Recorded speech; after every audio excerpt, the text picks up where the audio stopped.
আপনাকে যদি প্রশ্ন করা হয় একটা জীবনের মূল্য কত, নিশ্চয়ই এর সদুত্তর আপনার কাছে থাকবে না। কিন্তু আমি যদি আপনাকে বলি একটা জীবনের মূল্য মাত্র 10 থেকে 20 লাখ টাকা, তখন আপনি কিভাবে এই উত্তরটা নেবেন? হ্যাঁ, ঠিক এই পরিমাণ টাকার বিনিময়ে সুদূর চীন থেকে আসা একজন পুরুষ কিনে নিচ্ছে আমাদের দেশের এক একটি সাধারণ মেয়ের জীবন। পর্দার পেছনের এই নোংরা বাণিজ্যের অঙ্কটা একটু ঠান্ডা মাথায় হিসাব করুন। একজন চীনা নাগরিক বিয়ে করে মেয়েটিকে নিয়ে যাওয়া পর্যন্ত আন্তর্জাতিক দালাল চক্রের হাতে তুলে দেয় প্রায় 20 লাখ টাকা, যার সিংহভাগ অর্থাৎ 8 থেকে 10 লাখ টাকাই চলে যায় চীন ও বাংলাদেশের মূল হোতাদের পকেটে। প্রত্যন্ত অঞ্চল থেকে যে স্থানীয় দালালরা মেয়েদেরকে খুঁজে এনে দেয় তারা পায় 50 থেকে 1 লাখ টাকা, আর যে মেয়ের পরিবারকে সচ্ছলতার স্বপ্ন দেখানো হয়েছিল তাদের হাতে শেষ পর্যন্ত বিয়ের যৌতুক বা উপহার হিসেবে তুলে দেওয়া হয় মাত্র 1 থেকে 2 লাখ টাকা।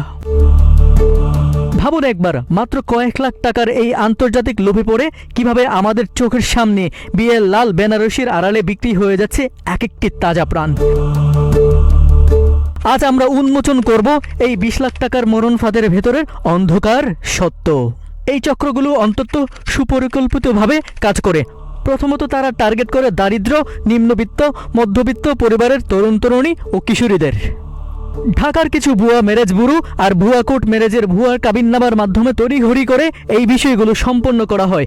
বিয়ের পরেই মেয়েটিকে দ্রুত চিনে নিয়ে যাওয়ার প্রক্রিয়া শুরু হয়, কোনো রকম দীর্ঘস্থায়ী পারিবারিক খোঁজখবর বা আইনি ক্লিয়ারেন্স ছাড়াই। এই বিয়েগুলো দেয়া হচ্ছে কেবল দালালের মুখের কথায় বিশ্বাস করে। চীনে পৌঁছা মাত্রই ভুক্তভোগী মেয়েদের পাসপোর্ট ও মোবাইল ফোন কেড়ে নেওয়া হয়, যাতে তারা দেশের কারোর সাথে যোগাযোগ করতে না পারে। এরপর তাদের নিয়ে যাওয়া হয় চীনের অত্যন্ত দুর্গম গ্রামীণ অঞ্চলে। ভাষা না জানার কারণে এই মেয়েরা কারো কাছে সাহায্যও চাইতে পারে না,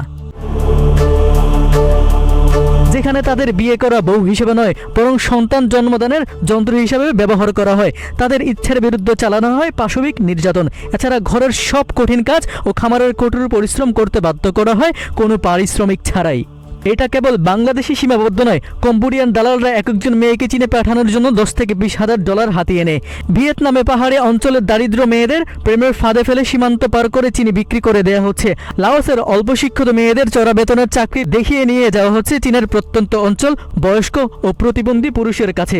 পুরো দক্ষিণ ও দক্ষিণ পূর্ব এশিয়া জুড়ে এই অপরাধের ধরন হুবহু এক। কিন্তু কেন এই সংকট? এর পেছনে রয়েছে চীনের সামাজিক ও জনসংখ্যার সংকট। দীর্ঘ কয়েক দশক ধরে চীনের কঠোরভাবে এক সন্তান নীতি চালানো হয়েছিল। বংশ রক্ষার্থে চীনা মেয়ে সন্তানের চেয়ে ছেলে সন্তানকে বেশি অগ্রাধিকার দেয়া হয়।